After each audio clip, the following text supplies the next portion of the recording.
abuses, rape, burning of elderlies, I'm talking of senior citizens in their houses, villages that have been completely destroyed. As we talk now, mothers and children are giving birth in the bushes because they don't even have houses to go.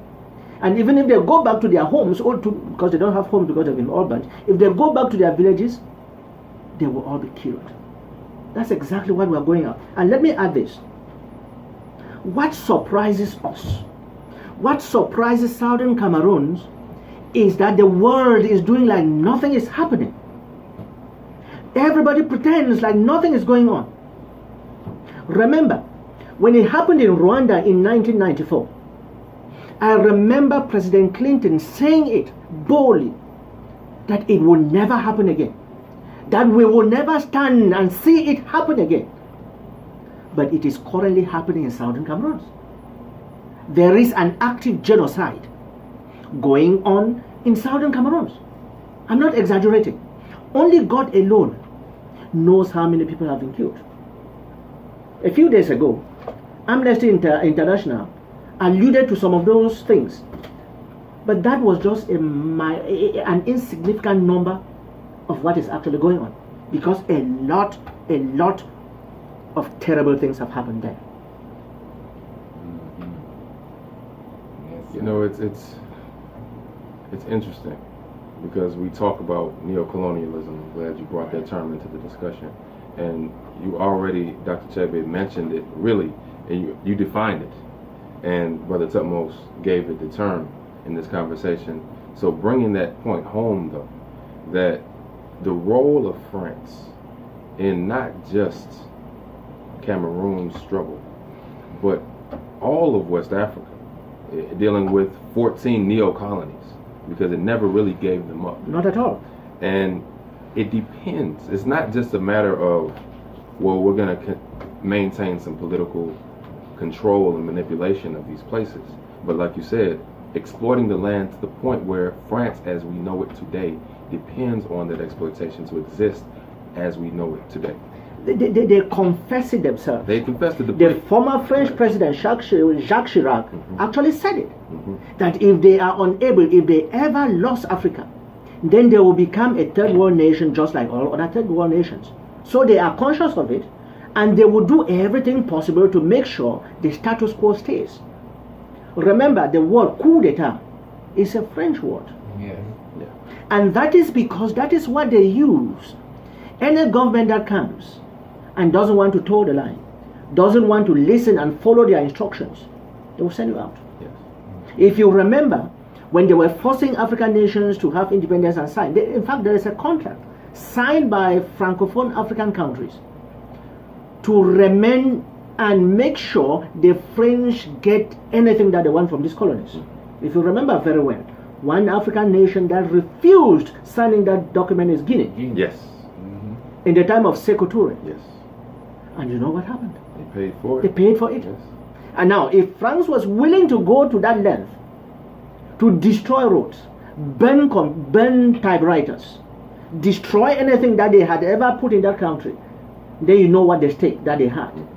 They wanted to set an example and make sure no other African country ever dares try to do that. So let me ask you, brothers, this just to counter that a little bit, as well as we know that that's going on and that's the case. Speak to the fact of how Africa really is rising right now. Like, have you heard the latest speech from the Ghanaian president on how he's continued to elaborate on how Africa needs to continue to not only do for itself, but find a way to get control of the natural resources that, pardon me, that is being taken away from us. And we see, excuse me, we see in Cameroon, as you just said, that's where a lot of natural resources are really centered, and that's why France and everyone else has continually got their hands in that region and continue to destabilize it. But Brother Ted, I'll ask you first, and then Brother Emmanuel, that it is a lot of tragedy going on right now in Cameroon, but how do we get that vibe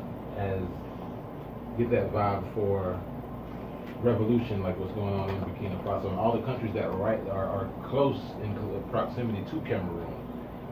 But Cameroon is still, like you just said, you made the reference to it being close to Rwanda back in the 90s. Yeah, so it's almost like totally the opposite way of. That's what I was getting ready to say. I mean, it's not a coincidence that it was France that started it. If arming the Hutu rebels. I know and when this. you study it, I remember distinctly.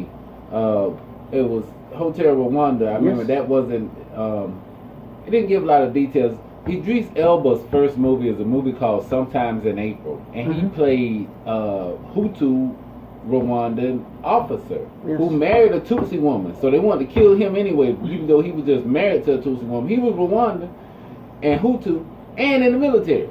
So you have these kind of ethnic distinctions also when it comes to that. But when you study it and study the way that France operates and see what they did around the situation of Rwanda and what it had to do with, and that wasn't, it was for strategic purposes with U.S. backing, of course, as was shown in the movie, but also we have to learn from how they operated at that time. Now that we see the violence escalating, and we know that that's how they get down. That's how much they depend on their economy depends on it. They don't have a wide territory like the United States and Russia and all that. They have to get their money from those African territories. Absolutely. And so this violence that we're seeing being escalated, is there anything done regionally? I mean, I know that a lot of the brothers and sisters from Southern Cameroon are fleeing to Nigeria, and so has the African Union or anybody, to answer a way forward? What do we look at as what should be done from the progressive grassroots activist aspect to, all the way across the spectrum, the academics and all the way up to the government level? Which way do we go forward with trying to help? There are a number of things that you have touched on this. The first one is the issue of Ghana.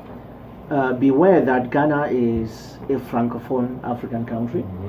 So what they inherited from the British is the Anglo-Saxon system, which is a different way. They have a different culture.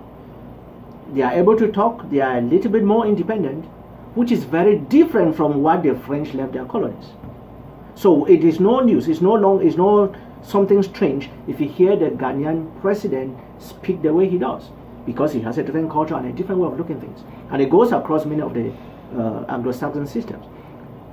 But for the French, their idea is we have to make sure these people stay subjugated under us so that we should be able to control and receive all our resources. They know if they don't use that approach, they are finished economically. And they will do everything to make sure they enforce that. That is why, over time, their playbook has been make sure you never allow the people to be united. Always divide them as much as possible. It's unfortunate I'm talking about division in this case, which is actually what we are doing. But because they know if you are united, there will be a serious force to be able to break. And they have maintained that. Now, coming about the African Union, I'm so ashamed. I'm an African. And I'm so ashamed to say that the African Union is not doing what they are supposed to do. The African Union is not looking into the well-being of Africa. The leaders of these nations, unfortunately, it's a group where they meet, have some party, have fun, and go home. And when something is happening in another country, they pretend like it doesn't concern them. But our case is so unique in the sense that our people have taken our problem to different levels. They took it to the African Human Rights Court, where we won. They took it to different places where it has been established that we are a people, that we are supposed to determine our own destiny. Only God knows why Africa has decided to stay mute. But to be fair, there are individuals, there are some respectable African individuals who are not staying silent, who are speaking truth. A very good example is Professor Lumumba. I don't know whether you guys have watched it. Oh, yes. Lumumba, yes. He's a good example. Yeah. He has said it. There are some other leaders around Africa that are saying it. But those who are supposed to make the decision, they can keep playing ostrich. But we are not going to let any of those details. We are going to restore our independence irrespective of the challenges that are thrown on us, because the die is cast and we are not turning back. Yes. Now, as we close this discussion, and we thank those who have been listening, we thank you, Dr. Chebe, for spending your time with us on the Friday Night Drum, and we hope this won't be the last time. But as we close, we've been talking about the struggle for self-determination, and we're here in the 60th year of African Liberation Day. We mark every year our forward progress toward our total liberation of Africa. And so just give us some final thoughts, because we talked off the air about Pan-Africanism and this idea of African unity. But as you mentioned with the African Union, unity can happen, but what are we uniting under? If we're uniting into a system that is about liberation, or just about being complicit with neocolonialism? And so, looking at our situation in southern Cameroon, in Ambazonia, and our issue as African people still struggling for self-determination in 2018, 60 years on from the first African Freedom Day, and now 60 years of African Liberation Day. Let me say this. I know some people have heard our story.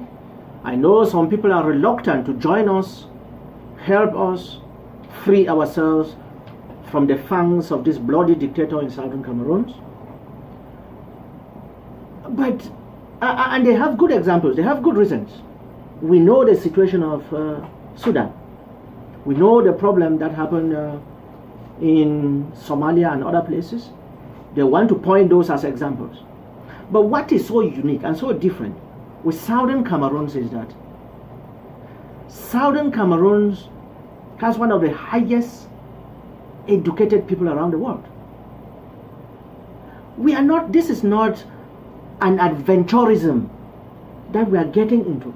I personally, if I don't see that we are going for freedom, I wouldn't be doing all this. I wouldn't be part of it.